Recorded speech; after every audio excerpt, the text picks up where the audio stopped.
Assalamualaikum warahmatullahi wabarakatuh. Perkenalkan, nama saya Muhammad Amin Tohari dari kelas 12 TKJ 4. Di sini saya akan menjelaskan menyempurnakan hidup melalui pernikahan. Yang pertama, ketentuan pernikahan dalam Islam. Pertama, Allah Subhanahu wa Ta'ala telah menciptakan manusia berikut pasangannya. Oleh karena itu, manusia tidak perlu gelisah dalam masalah jodoh. Penjelasan ini tertuang dalam Quran Surat Yasin ayat 36. Ketentuan yang kedua yaitu ketentraman batin dan kasih sayang hakiki yang dirasakan dalam perkawinan merupakan kepuasan psikologis yang tidak mungkin didapat di luar pernikahan. Ini berdasarkan Quran Surat Al-Anfal ayat 63. Dan yang kedua yaitu pengertian pernikahan. Pernikahan yaitu akad yang menghalalkan pergaulan antara laki-laki dan perempuan yang bukan mahramnya, yang menimbulkan hak dan kewajiban masing-masing. Pernikahan ini ada 4 nama lain dalam Al-Quran, yaitu Uqdatun Nikah, Zawaja, Misaqan Ghalidha, dan yang terakhir Mawaddah Warahmah. Selanjutnya itu hal yang perlu diperhatikan di pernikahan. Yang pertama adalah adanya kesiapan fisik dan mental. Di sini batasan usia yaitu 20 sampai 25 bagi wanita dan usia 25 sampai 30 untuk pria. Yang kedua yaitu kematangan mental dan kepribadian pendidikan. Dalam perbedaan umur minimal tuh 5 tahun antara laki-laki dan perempuan. Jadi di sini minimal perbedaan umur antara laki-laki dan perempuan itu 5 tahun. Yang selanjutnya yaitu faktor-faktor penting memilih pasangan. Yang pertama adalah harus satu agama berdasarkan Quran Surat Al-Baqarah ayat 221. Yang kedua itu hindari pasangan yang buruk kepribadiannya, tertuang dalam Quran Surat An-Nur ayat 26. Yang ketiga yaitu memohon perlindungan kepada Allah dengan istikharah. Yang selanjutnya yaitu hukum pernikahan. Hukum pernikahan ini bersifat berubah atau situasional. Jadi dibagi menjadi 5. Yang pertama yaitu jaiz atau berubah.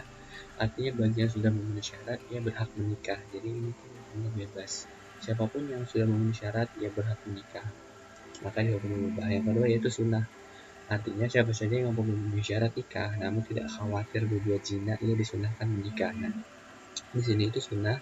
Jadi yang sudah memenuhi syarat namun tidak dikhawatirkan dia jika tidak melakukan pernikahan dia akan berbuat zina. Jadi itu disunahkan untuk menikah lebih baik. Yang selanjutnya itu wajib.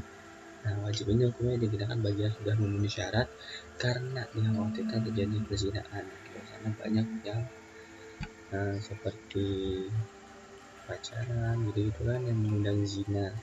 Jadi maka jika sudah memenuhi syarat keduanya maka wajib menikah karena dikhawatirkan akan terjadinya perzinahan yang diharamkan dalam agama. Yang keempat yaitu makruh. Hukum ini mempunyai keinginan orang yang mempunyai keinginan menikah, tetapi belum mampu memberi nafkah, itu makruh untuk menikah karena dikhawatirkan nantinya si pria ini tidak bisa menafkahi perempuannya. Itu kan menjadi masalah tersendiri ya jika udah menikah nantinya. Yang terakhir itu haram.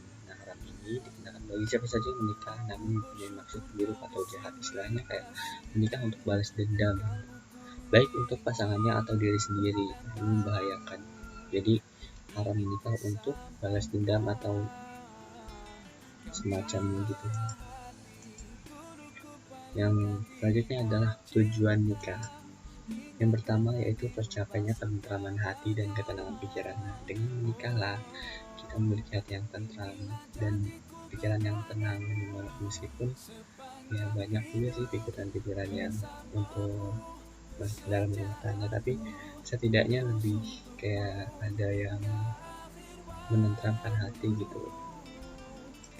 Selanjutnya itu untuk memperoleh keturunan yang sah, karena di luar pernikahan itu jika memiliki keturunan itu bukan keturunan yang sah, maka hanya dalam pernikahan akan memperoleh keturunan yang sah. Selanjutnya itu sebagai pengendali manusia agar terhindar sebagai pengendali manusia agar tidak terjerumus dalam maksiat ini maksudnya. Jadi tidak dapat terjerumus ke maksiat karena ditakutkan akan terjadinya perzinahan di luar nikah. Yang selanjutnya itu memenuhi kebutuhan seksual yang halal, sah dan suci. Selanjutnya itu rukun nikah. Yang pertama yaitu adanya calon suami. Nah, rukun nikah yang pertama ini merupakan rukun nikah merupakan syarat sah, syarat-syarat yang harus dipenuhi. Jika tidak ada salah satunya maka nikah tidak sah. Yang pertama yaitu adanya calon suami, yang kedua yaitu adanya calon istri. Jadi harus ada calon suami dan calon istri. Jika ada suami doang gak ada istrinya, ya mana bisa nikah. Nah, yang selanjutnya yaitu adanya wali mempelai perempuan. Nah, di sini ada wali itu ada dua, wali nasab dan yang kedua yaitu wali hakim. Nasab ini adalah wali yang berdasarkan kata pertalian darah, seperti ada kakak, kandung, kakek, dan lain sebagainya yang masih ada hubungan darah. Nah, yang kedua itu ada wali hakim, yaitu wali berdasarkan wewenang atau terjadinya wali hakim karena tidak adanya wali. Jadi kayak perwakilan dari wali jika wali tersebut tidak ada atau berhalangan hadir. Yang keempat yaitu adanya dua orang saksi. Nah, di sini itu adanya dua orang saksi, itu minimal dua orang saksi ya. Jadi jika satu orang saksi itu tidak sah, harus dua orang saksi. Nah, syarat menjadi saksi itu ada tiga, yaitu beragama Islam, laki-laki, dan adil dan tidak fasik. Jadi tidak ada berat sebelah, yaitu adil.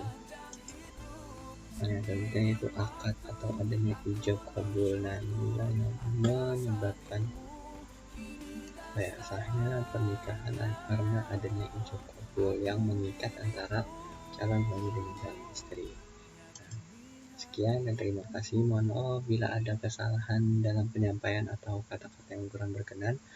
Saya akhiri. Wassalamualaikum warahmatullahi wabarakatuh.